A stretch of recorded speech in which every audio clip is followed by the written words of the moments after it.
На месте заброшенного ангара в строительном округе Якутска команда общественников создала молодежное пространство.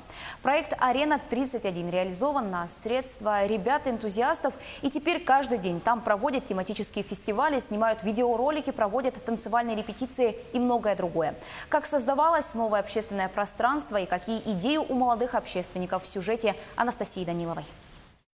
Ледовый каток на площади Ленина, молодежный центр «Арена-31», бокс-парк на Комсомольской площади – все это проекты общественника Николая Мартынова. Его цель – благоустройство территории городского округа и создание мест массового отдыха населения. По признанию Николая, общественником он был не всегда.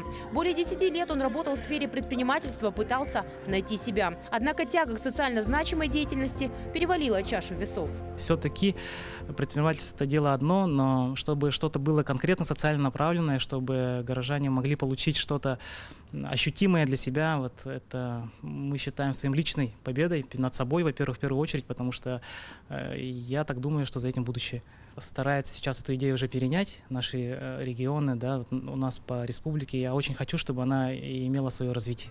Говоря «мы», Николай имеет в виду своих единомышленников, общественных деятелей, которые так же, как и он, хотят культивировать в городскую среду интересные пространства. Если раньше Николай продвигал свои идеи, часами дожидаясь приема в госучреждениях, то сейчас, имея целый портфель реализованных проектов, власти сами выходят с ним на связь.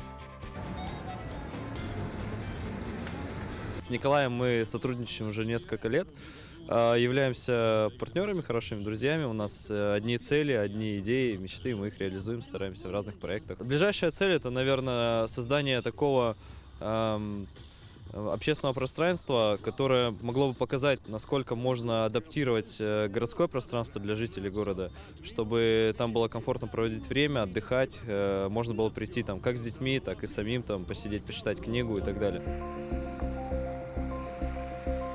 Вопросы финансирования подобных проектов интересуют многих граждан. В основном тех, кто тоже имеет какие-либо творческие, оригинальные задумки, но отсутствие денежных средств их останавливает. Однако у Николая подход к этому вопросу намного проще. Мы вложили собственные, которые мы накопили из своей деятельности оборотной. Да? Потом очень крупную сумму я взял займ у физлица. Этот займ мы сейчас потихоньку возвращаем. Поэтому в этом заключается вся наша инициатива и в этом наша история, потому что на простые заемные средства за счет доверия другого человека мы создаем сейчас вот все, что вы сейчас видите. В разговоре Николай много раз ссылался на то, что его проекты имеют свое продолжение благодаря городским сообществам, которые организовывают на его площадках свои мероприятия. Только за один год в стенах «Арены-31» проведено около 2000 часов мероприятий и посетило 22 тысячи участников. Причем неформальные сообщества превалируют. И вот как раз это наша аудитория, с ними я стараюсь работать очень близко и тесно, потому что они нуждаются в таких местах, как и в таких локациях, как сейчас это модно говорить, в таких вот ресурсах, которые мы сегодня обладаем, и их я стараюсь поддержать.